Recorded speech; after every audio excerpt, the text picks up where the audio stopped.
shit, yeah, they breath stank. Walk up in the club, dripping like I'm fresh paint. I could see through the facade like an... What's going on, fight fans? It's another great day when you love MMA. Welcome back to Mad Matty Fight Talk. So UFC 291, it's going to go down this weekend, July 29th at the Delta Center in Salt Lake City, Utah. And boy, do we have a special treat. We got the return of the BMF belt. The bad motherfucking belt is on the line again between Dustin Poirier and Justin Gaethje. These guys will be rematching. They've had one spectacular fight already, and they are ready to run it back, this time with the BMF belt on the line. So this fight card is completely stacked from top to bottom. It's going to be really, really awesome. Without further ado, let's just jump right in to the main event, the cream of the crop. We got number 2 ranked Dustin Poirier taking on number 3 ranked Justin Gaethje. Both of these guys have been on somewhat of a tear, respectively. Gaethje's had some really big fights against guys like Chandler, Fiziev, and he's just an all-around, lives up to his nickname, the highlight reel. Then you got Dustin Poirier, who put an end to that Conor McGregor era, beating the brakes off him 2 times in a row, eventually snapping or having a part to do with snapping his ankle. And really we haven't seen Conor since because Dustin Poirier put a stamp on that. Then he had a great fight with Michael Chandler as well. The interesting thing for both of these fellas is they both lost their title shot to Charles Oliveira and to Khabib. So they're kind of literally mirror images of each other. They're right at the top, but they're not quite the champion. So what does the UFC do? They give them the next best thing, the BMF title. And supposedly Jorge Masvidal is going to be in the building to crown the new champ of the BMF belt and lace him up with it. So this is going to be very interesting. Both of these guys are well experienced. There's no reason to deep dive into like, you know, this person brings this technique, this person brings that technique. They're both dogs. They're both savages. If we learned anything, is that Dustin Poirier needs to check the kicks of Justin Gaethje. And Gaethje's footwork has gotten a lot better since that last fight. The problem with a rematch like this is that it's so far away from the first fight that both of these guys have gotten so much better and so much more technical. To me personally, Dustin Poirier's defense, he has a perfect shell for MMA. I mean, obviously when he fought McGregor, he gets cracked a little bit, but still, great defense. I like the way he keeps that elbow up and his hand high when people are coming in. It's a great way to defend yourself in MMA. Good at sweeping the kicks away. Let's see if he can check some leg kicks. Justin Gaethje, on the other hand, we know that man hits hard. We know he likes to brawl. But what he's gotten better at doing is conserving himself and exploding at the right time. He's been using great footwork. When we watched him fight Fiziev, his jab was on point. He looked lightning fast in that fight.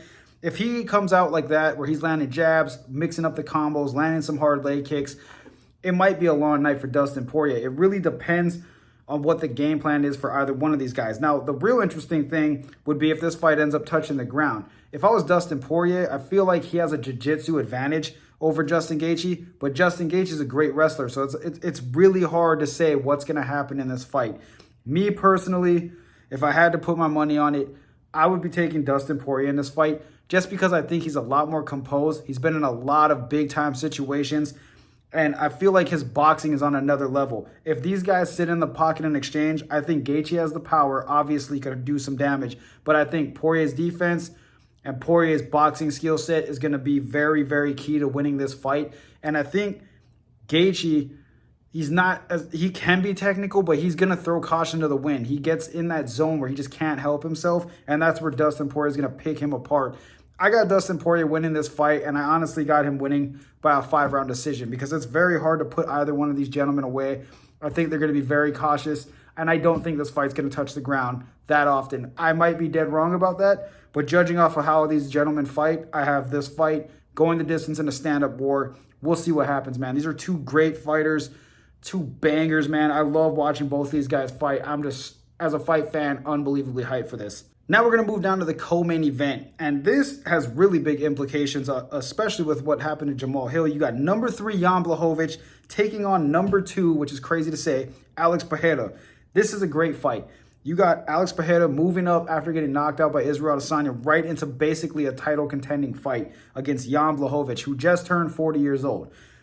Man, the Polish power is no joke. This guy has knocked out so many people. He hits really hard. He does serious damage when he connects.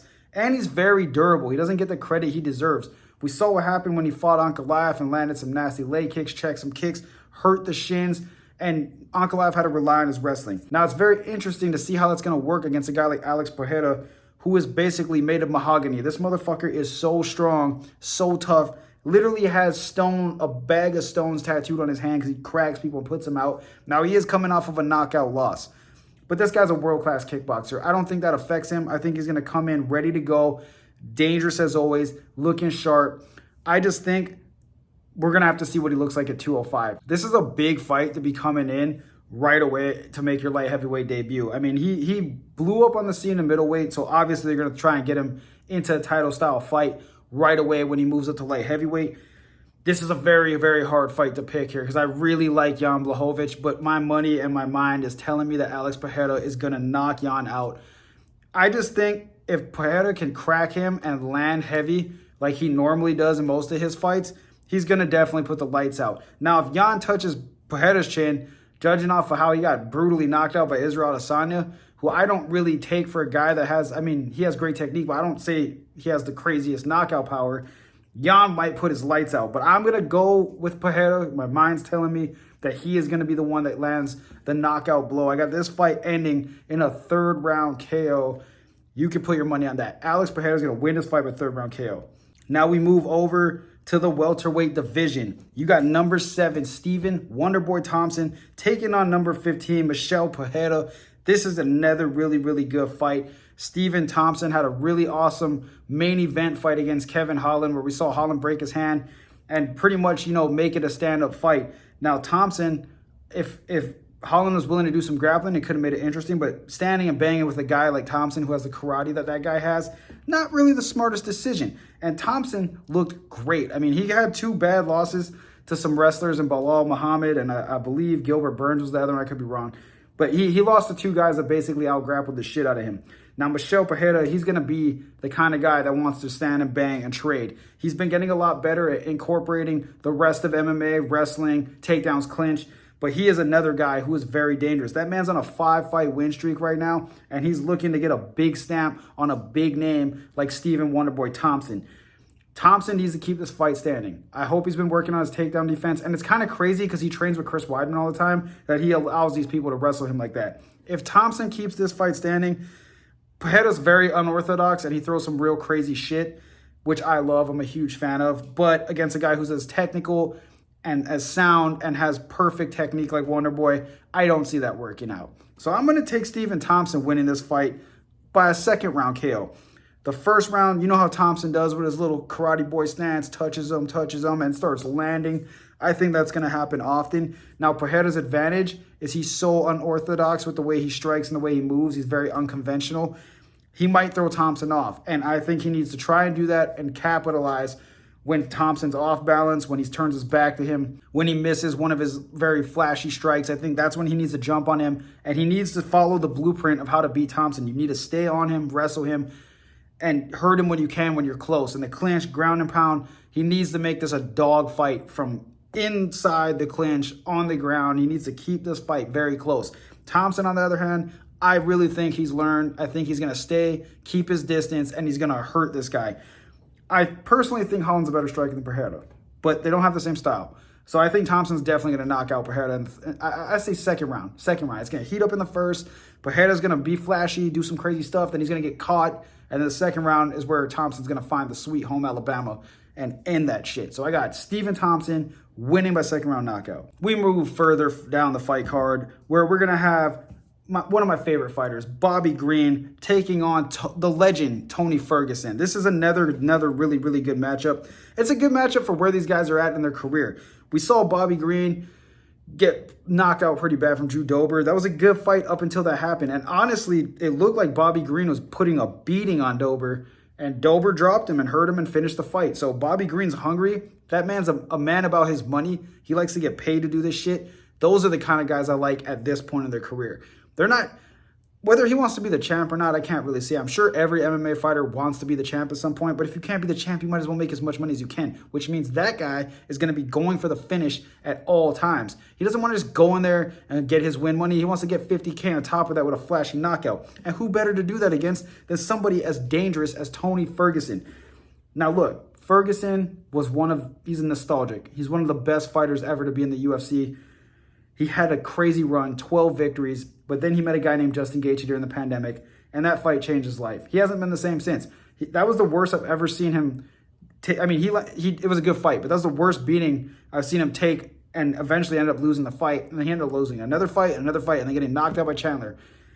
He's not really in the state of winning right now. I believe, if I'm not mistaken, he's on a 5-fight losing streak, and he's about to be number 6, because I think Bobby Green's going to pick him apart. Now, the problem with that is, though, Bobby Green needs to keep this fight standing, and he needs to be on the feet and keep distance. Because if he gets close and in a clinch with Tony Ferguson, Tony has razor-sharp elbows, and he has really, really good jiu-jitsu. This guy can finish the fight off of his back. No doubt, without a doubt, if this fight goes to the ground, he throws elbows from the guard. He's going for submissions.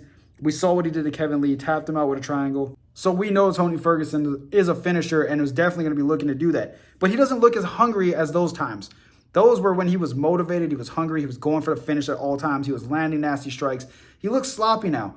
I don't think he takes it as serious as he once did, and I don't think he cares about money because I'm sure he's paid. Bobby Green, on the other hand, he's a gangster, bro. He cares about money. He likes to win. He likes to win by knockout. And I think this is going to be a 3rd-round decision. Bobby Green's going to go the distance with Ferguson because Ferguson, whether I like him or not, whether he's gotten worse or not, he's very durable. And I have to give that man credit. And I know he's going to land some good strikes himself. We'll see. He didn't look good in the Diaz fight, but if he comes out well-trained for this fight, it could be very interesting. But I got Bobby Green using his hands-down style and just picking his ass apart. 3rd-round decision. Lock that in. We move back to the welterweight division, where we got the main card opener between number 12 Michael Chiesa versus Kevin Holland. Kevin Holland's not currently ranked, but who gives a shit, because this is one of my favorite fighters as well. The dude's a loudmouth. He talks the whole fight. He likes to put on a good performance, and he's finally getting the fight style to back that up. He's always had dangerous hands, but now he's like becoming really, really dangerous. He's coming off of a big win against Santiago Ponzinibbio, and one thing I do hope, though, is that his hand is fully healed, because apparently when he was warming up for that Ponzinibbio fight, right before he went out, he was hitting mitts, and I guess his hand was still sore from breaking it against Thompson. He ended up knocking Periera out with a messed up hand. So that tells me a lot. 1, you're tough. 2, you got some serious power. And 3, you're a dog. You're gonna keep banging it out until it's over. And I respect that. And these guys should do that. Michael Chiesa, the Maverick, this guy's a freaking savage. Great ground game. I don't really think his striking is the best, but he is an outstanding wrestler and grappler. If he gets his arms around Holland, I'm very, very confident that he's very, very confident that this fight will be easily handled. If he can take Holland down, keep him down, and work his ground and pound and work his submissions, this might be a quick night for Chiesa. But he has to get inside and actually land a takedown on Holland, who the dude has serious power. And to be completely honest, I like Kevin Holland. He's one of my favorite fighters. But Michael Chiesa's fight style is literally the most nightmare style that you could possibly have for somebody like Holland. Holland wants to stand. There's no question about that. He has gotten a lot better on the ground, and I think he's even had some submissions at this point. You're not going to do that against Chiesa. You need to knock this man out. There's no way that you're going to be defending takedowns and fighting off your back and be able to win the fight, which is why if I had to put my money on it, all my fan favorite bullshit out the side, I think Chiesa's going to win by a 3rd-round decision. I think Holland has a super advantage standing up. But I think Chiesa's very smart, knows that, and is going to nullify that by constantly going for takedowns, constantly turning this into a cage fight where he's pressing him up, working for takedowns, working for submissions. That's how Chiesa fights. That's how he's had so much success. And that's how Holland loses. He does not fare well against grapplers. And I think this is a tough fight for him. And I know he wants to fight Chiesa. And I'm hoping in my heart of hearts that he knocks him out. But my mind and my money is telling me that Chiesa is going to win a 3-round decision.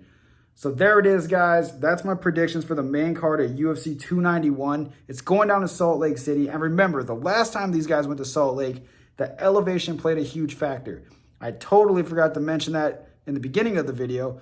But if that happens again and these guys aren't well trained, who knows what's going to happen.